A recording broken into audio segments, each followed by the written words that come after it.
고린도후서 7장 1절에서 13절 말씀, 저와 여러분이 한 절씩 교독하겠습니다.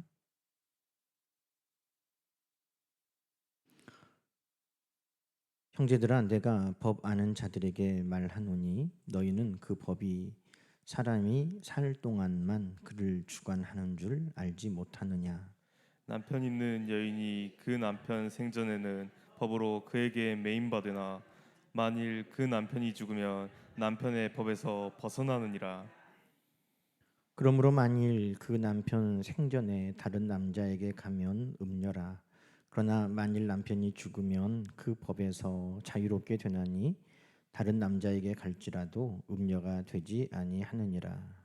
그러므로 내 형제들아, 너희도 그리스도의 몸으로 말미암아 율법에 대하여 죽임을 당하였으니 이는 다른 곧 죽은 자 가운데서 살아나신 이에게 가서 우리가 하나님을 위하여 열매를 맺게 하려 함이라.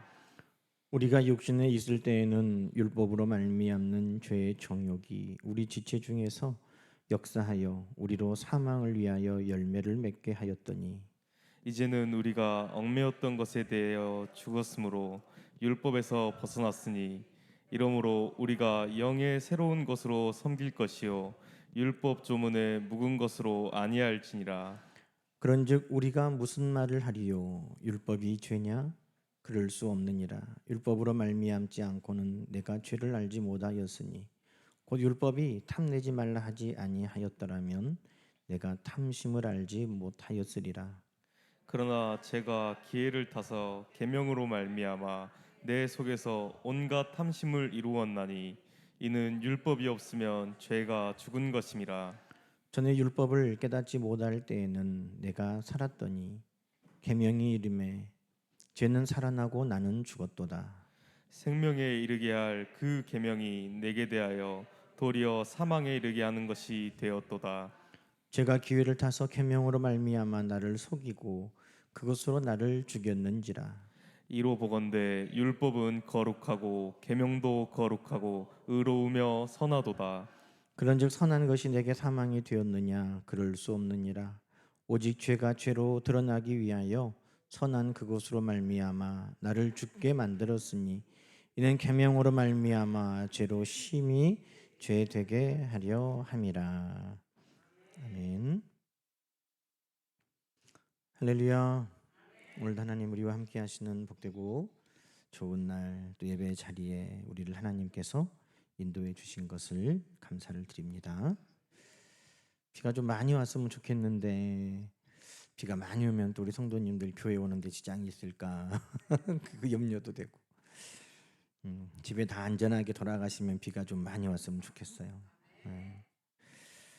자, 오늘 7장 말씀 제목은 벗어남이라고 제목을 정했습니다. 오늘 본문 말씀에 벗어난다는 말씀이 많이 기록되어 있기 때문입니다. 7장은 우리가 의로워지긴 했는데 어떻게 의로워지는가? 여전히 우리는 예수 그리스도를 믿고 구원받고 새로운 사람이 되고 또 의로워졌다고 하는데 내 삶을 보면 그렇게 의롭지 못한 것 같고 그래서 거기에서 오는 괴리가 우리를 괴롭게 만들고 또 구원의 확신을 무뎌지게 만듭니다. 여러분 기준, 내가 삶의 기준을 율법으로 놓고 보면 우리는 누구나 죄인인 것이 분명합니다. 내가 율법을 내 삶의 규칙으로, 율법을 내 삶의 기준으로, 율법이 내 모든 삶에 결정하는 것이 되고 보면 우리는 죄인인 것이 분명합니다. 죄의 굴레에서 벗어날 수가 없습니다. 왜? 우리의 생각도 우리의 행동도 성경에서 분명 죄라고 하는 것들을 우리는 많이 행하고 또 행하지는 않는다 할지라도 마음에 생각하고 품고 살 때가 너무 많기 때문입니다. 조직 신학에 보면 뭐 여러 가지 파트가 있어요. 하나님에 대해서, 사람에 대해서, 죄에 대해서 하면 우리가 다른 것들은 어려운데요. 이 죄에 대해서는 너무나 쉬워요. 왜? 우리가 다 알기 때문에. 우리가 다 스스로 죄인인 것을 다 느끼고 있기 때문에. 그래서 오늘도 우리는 율법이 내 삶의 모든 기준이 되면 우리는 죄인인 것이 분명한 것입니다. 그런데 여러분, 우리가 행위로 의롭지 못한 것이 분명한데, 그런데 성경은 우리가 의롭다는 거예요. 하나님의 자녀가 되었다는 거예요. 저 천국을 우리가 하나님으로부터 유업으로 물려받고 우리가 천국을 간다는 거예요. 그래서 나는 이렇게 죄가 많은데, 나는 이렇게 의롭지 못한데, 구원은 받았다고 하는데 진짜 받은 걸까 하는 이 구원의 확신이 많은 사람들에게 진정한 확신이 되지 못하는 거예요. 왜? 기준이 뭐면? 율법이면. 기준이 율법이면 우리는 다 죄인이에요. 그러나 예수 그리스도를 통해 우리의 삶의 기준은 바뀌었는데, 율법이 우리의 삶의 기준이 아니라 하나님의 은혜가 우리의 삶의 기준이 된 것입니다. 벌 받을까 무서워 내가 그렇게 사는 것이 아니라 하나님의 은혜가 깨달아지고 감사해서 사는 것이에요. 그러니 우리의 삶의 기준은 율법이 아니라 은혜라는 것입니다. 여러분 6장 말씀 마지막 한번 말씀 보세요. 6장 말씀 마지막에 뭐라고 말씀합니까? 죄의 삭은 사망이요 하나님의 은사는 그리스도 예수 우리 주 안에 있는 영생이니라. 할렐루야. 한 번 더. 죄의 삭은 사망이요 하나님의 은사는 그리스도 예수 우리 주 안에 있는 영생이니라. 아멘. 여러분, 죄의 삭은, 이 삭이란 말이 뭐예요? 대가. 죄의 대가, 죄의 결과, 죄의 열매, 그것은 사망이고 죽음이고 심판이 분명하다는 거예요. 죄는 결국 그 대가로 심판받고 죽고 멸망하는 거예요. 그런데 여러분, 영생, 오늘 이 6장 마지막 말씀에 영생은 뭘로 얻어요? 죄의 삭은 사망이니까 영생은 의로움의 삭은 영생이다. 이게 맞는 논법이잖아요. 죄의 삭은 사망이면 의의 삭은 영생이라든지, 너희의 선함의 열매는 영생이라든지, 너희가 하나님을 경외하는 대가가 영생이라든지 그렇게 해야 되는데, 죄의 삭은 사망이 분명한데 영생은 우리의 행위의 대가로 얻는 게 아니라는 거예요. 거기 뭐라고 나옵니까? 하나님의 은사는 영어 성경에 보면은요, 그 은사를 기프트, 선물이라고 그랬어요. 쉬운 성경이나 공동 번역이나 다른 성경에 다 하나님의 선물은 그랬다는 거예요. 하나님의 선물은. 선물이 뭐예요? 대가로, 삭으로, 품삯으로 받는 것이 아니라 거저 값없이 주는 선물은. 영생은 우리가 행위로 얻는 것이 아니고, 행위의 대가가 아니고 뭐예요? 하나님의 선물이라는 것입니다. 그래서 죄의 결과는 사망이지만 우리가 영생을 누리는 것은 우리의 의로움의 결과가 아니고 우리의 선함의 대가가 아니고 거저 주시는 바 하나님의 선물인 줄로 믿습니다. 그러니 여러분, 우리는 율법의 기준과 잣대로 사는 사람들이 아니에요. 율법의 기준과 잣대를 들이대면 여전히 우리는 부족한 것이 너무나 많아요. 율법의 잣대로 우리를 재면 여전히 우리는 죄인이에요. 그런데 하나님이 우리에게 율법의 잣대, 율법 아래에 사는 것이 아니라 은혜로 우리를 도와주시고 은혜 아래 우리를 머물게 하시고 그 은혜로 말미암아 값없이 주시는 선물로 우리에게 영원한 생명을 주시는 줄로 믿습니다. 지금도 내가 무엇을 해야, 또 내가 무엇을 안 해야 의로워지고 거룩해진다고 여기고 산다면 여전히 우리는 무거운 짐을 지고 율법 아래 사는 것입니다. 제가 30년 전에 신학교에 들어가서 이제 교회학교, 대학교 갔으니까 교회학교 초등부 반사를 했는데 매주일 목사님한테 야단을 맞았어요. 왜 그랬냐면 아이들 끝나고 과자 사줬다고. 우리 초등학교, 교회학교 선생님들은 다 아마 그런 경험이 있을 거예요.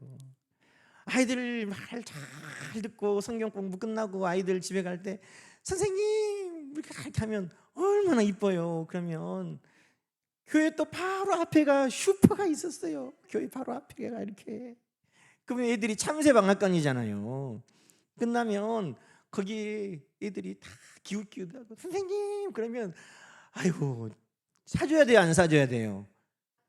어메 야단 맞아야 돼 이런 사람들.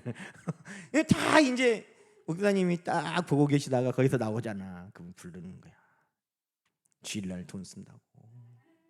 주일날 돈 쓴다고. 그때는 그랬어요. 30년 전에 제가 전도사를 나갔는데 그때도 야단 맞았어요. 택시 타고 왔다고. 주일날 돈 쓴다고. 근데 속으로 그러지. 그럼 버스는 돈 안 내나? 응? 버스는 돈 안 내? 우리 집에서 거기 가려면은요 버스를 2번을 갈아타야 돼. 늦으면 어쩔 때 택시도 한 번씩 타죠. 근데 목사님이 주일날 돈 썼다고 야단하시는 거예요. 그때는 그랬어요. 뭘 해야 또 뭘 안 해야 거룩해지고 의롭다고 여겼기 때문이에요. 그런데 여러분 그때는 그렇게 했어요. 그러나 그것이 우리를 의롭게 하고 그것이 우리를 거룩하게 하고 그것이 우리를 영생을 얻게 하는 것이 아닌 줄 우리는 잘 알잖아요. 복음을 이야기하고 은혜를 말했지만 그때 한국 교회는 은혜 아래 복음 아래 있는 게 아니라 그때에도 우리는 무엇을 하면 더 거룩하고 하지 않으면 더 거룩하고를 논하던 때였어요. 그러나 여러분 그렇게 하다 보니까 우리의 삶이 말씀과 점점 괴리가 생기는 거예요. 말씀은 우리의 행위로 말미암아 거룩해지고 구원받는 것이 아니라고 분명히 말하는데 교회는 늘 무엇을 해야 거룩하고 무엇을 안 해야 거룩하고 이것을 안 했으니까 죄고 이것을 했으니까 죄라고 늘 말하는 거예요. 그래서 사람들이 구원의 확신이 점점 떨어졌어요.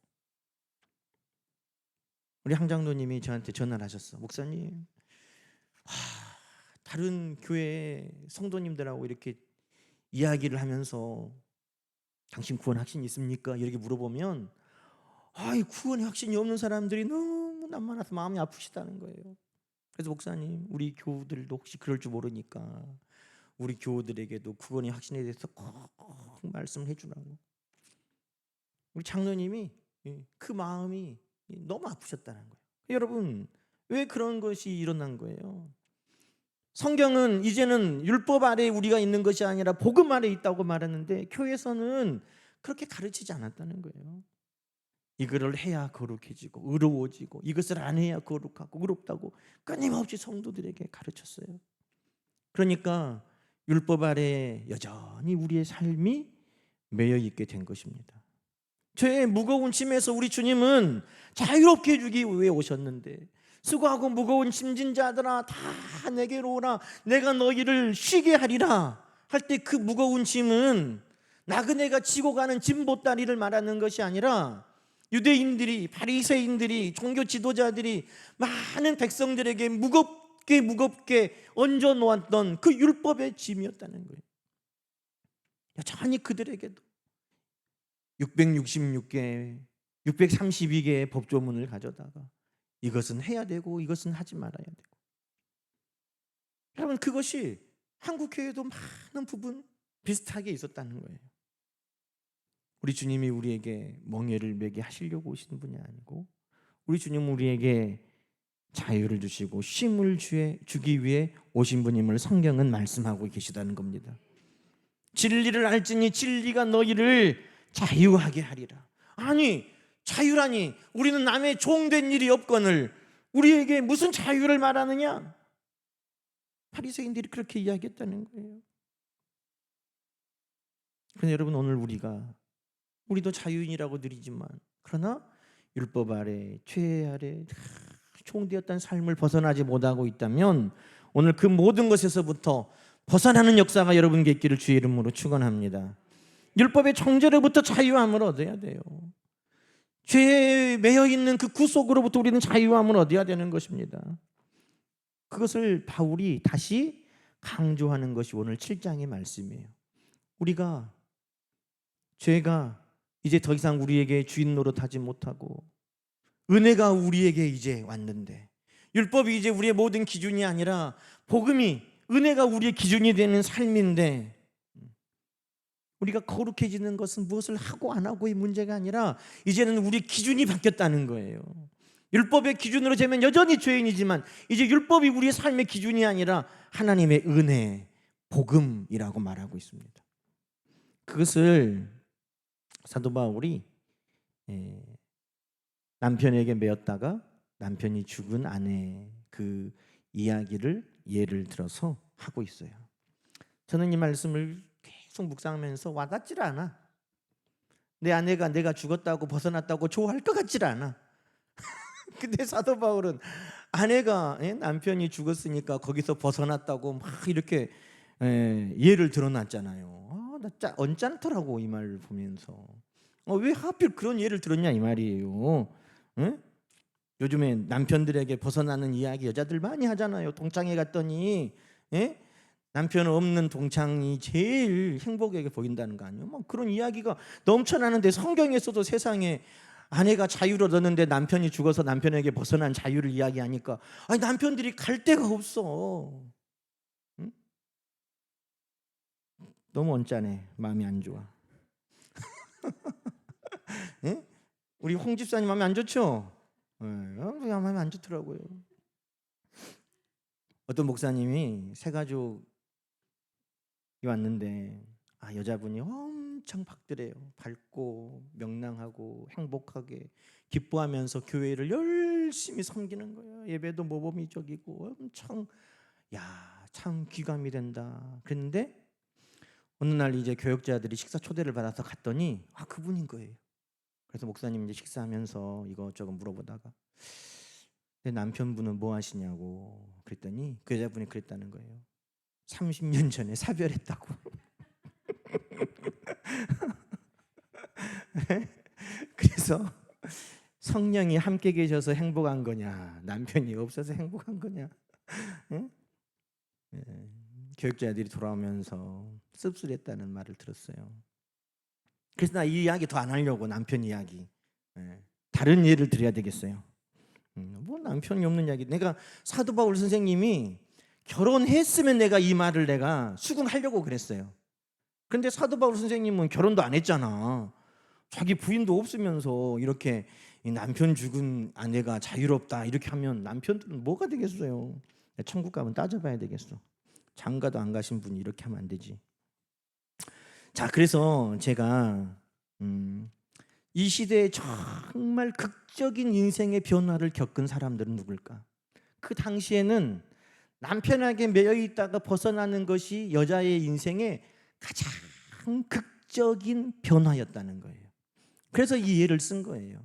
남편에게 매여 살다가 남편에게서 벗어난 인생이 이제 완전히 새로운 인생이다. 근데 여러분 이 2023년 대한민국에 가장 인생의 극적인 변화를 누리고 사는 사람들은 누굴까요? 저는요 단언코 이분들이라고 생각해요. 세터민들, 북한에서 넘어와서 한국에서 사는 분. 저는요 그 세터민들의 간증 그걸 좋아해서 자주 들어요. 내 아내가 맨날 핀잔해요. 뭐 그런 걸 많이 듣냐고 그러는데 저는 그걸 들으면 마치 천국을 볼 수 없는 이 땅에 사는 우리들인 것 같아요. 그 사람들은 대한민국을 모르고 그 나라에서 살다가 정말 믿음을 가지고 온 거예요. 보지를 못했잖아요. 한국이 이렇게 잘 산다 뭐 말은 들었지만 또 듣지도 못하고 살려고 그 나라를 떠나서 어쩔 수 없이 온 분들도 있더라고요. 그런데 와서 보니까 그분들이 표현이 그래요. 나는 천국이 있는지 없는지는 모르겠지만 진짜 지옥에서 천국으로 온 사람이다. 그래서 천국이 있다고 말하는 게 믿어진다는 거예요. 북한에서 말할 때 한국 이런지 몰랐는데 와서 보니까 너무나 다른 거예요. 인생이 극적으로 달라졌다는 거예요. 여러 가지 이야기 하더라고요. 그러면서 북한에서는요, 소고기를 먹으면 죽어요. 소고기 먹으면 총살당해요. 오메 이렇게 안타까울 때가. 아니, 소고기를 먹으면 총살당한다니까요. 북한에 살겠어요? 못 살겠어요? 못 살겠죠. 소고기 먹었다고 총살당하면 어떡해요? 자녀들 이름에 정은이란 말을 쓰겠어요? 못 쓰겠어요? 못 쓰죠. 응? 한국 노래 들었다고 감옥 가고, 한국 노래, 한국 영화 보고 드라마 봤다고 공개적으로 처형당하고, 그런 나라가 북한이에요. 그런데 거기에서 살다가 한국에 와 보니까 완전히 다른 세상을 사는 거예요. 돈만 있으면 소고기를 먹어도 누가 뭐라고 그래요. 한국 노래를 듣든 일본 노래를 듣든 누가 뭐라고 그래요. 그 사람들은 한국에 와가지고도 집을 배정해 주는데, 당신 서울 가서 사시오, 당신 광주 가서 사시오, 그러면 한번 딱 정해진 집에서 평생 못 떠나고 그 동네에서만 살아야 되는 줄 알았대요. 그런데 한국에 왔더니 세상에 제주도도 갈 수 있고, 미국도 갈 수 있고, 중국도 갈 수 있고, 다 갈 수 있는.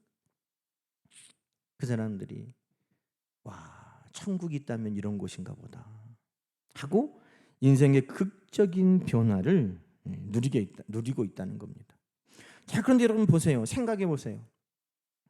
북한에서 수십 년을 살다가 와서 여전히 생각하는 것과 생활의 습관에 북한이 많이 젖어 있잖아요.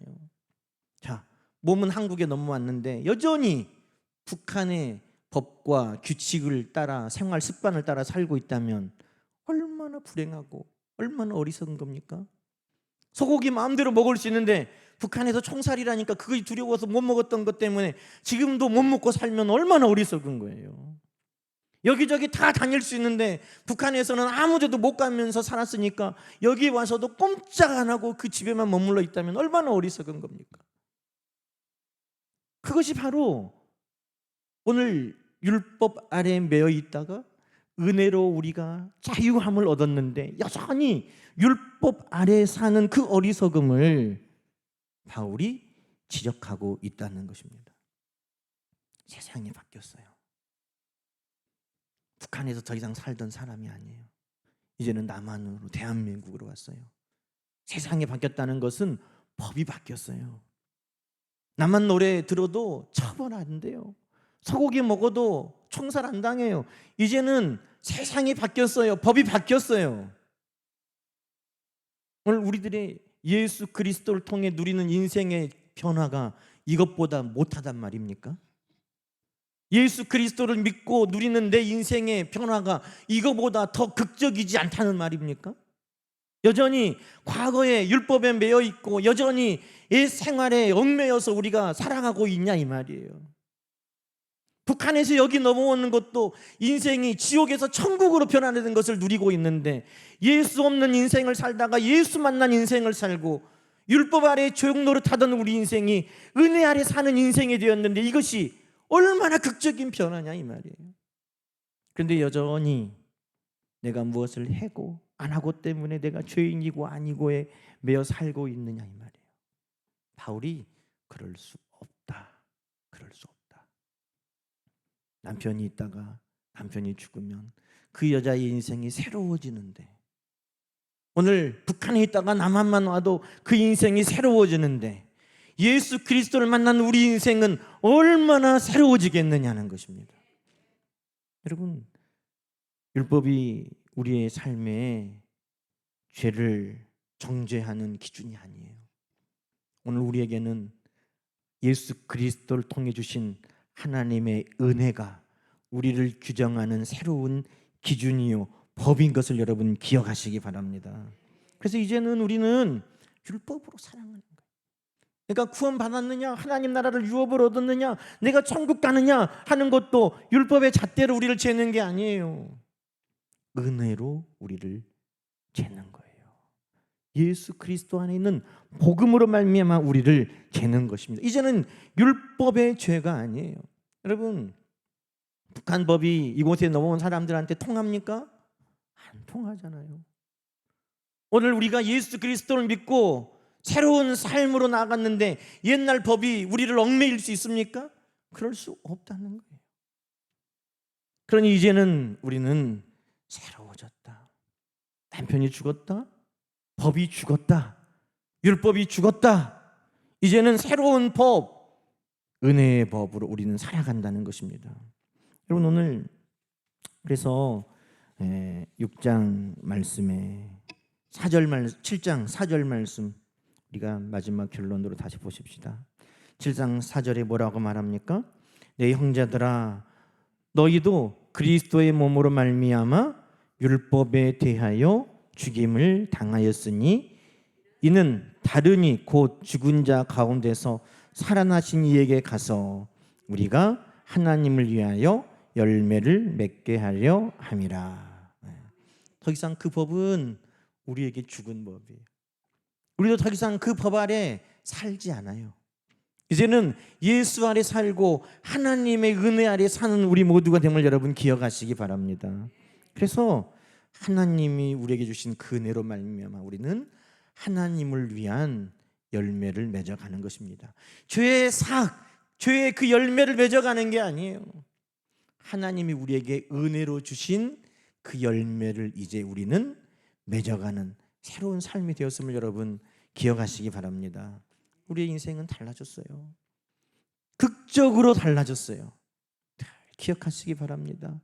예수 만난 이후에 내 삶은 극적으로 변화되었다. 이전의 율법이 나를 주장하는 것이 아니라 이제는 하나님의 은혜의 법이 나를 주장하고 있다. 여러분 늘 기억하시고 구원의 확신과 천국의 소망을 가지고 살아가는 우리 모두가 되시기를 주님의 이름으로 간절히 축원합니다. 기도하십시다. 하나님 아버지 감사합니다. 이 땅에서도 인생의 극적인 변화를 누리는 사람들의 고백이 있습니다. 국경선 하나를 넘고 나라가 바뀌었다고 누리는 자유에 대해서 이야기합니다. 오늘 우리는 예수 그리스도를 통하여 죄의 종에서 하나님의 자녀된 놀라운 은혜를 얻었건만 우리 인생이 여전히 과거의 율법 아래 죄 가운데 머물러 있습니까? 하나님, 오늘 율법 아래에 매여 있는 자가 아니라 은혜 아래에 있는 자인 것을 늘 기억하게 하여 주시고 과거의 법이 나를 주장하지 못하게 하시고 새로운 하나님의 은혜가 나를 늘 주장하는 은혜 아래 머무는 하나님의 자녀들이 다 되게 하여 주시옵소서. 이제는 무엇을 하고 안 하고 그것으로 내가 의롭고 죄인이고가 아니라 하나님이 나를 위하여 베풀어 주신 그 은혜를 기억하고 나를 위해 십자가에 지신 그 예수 그리스도의 사랑에 감동되어 우리 하나님 앞에 자원하여 나를 드리는 하나님의 백성 되게 하여 주시옵소서. 두려움으로 일하는 자들이 아니라 사랑에 감동되어 우리 주님을 위해 일하는 자들 되게 하여 주옵소서. 예수님의 이름으로 감사하며 기도하옵나이다. 아멘.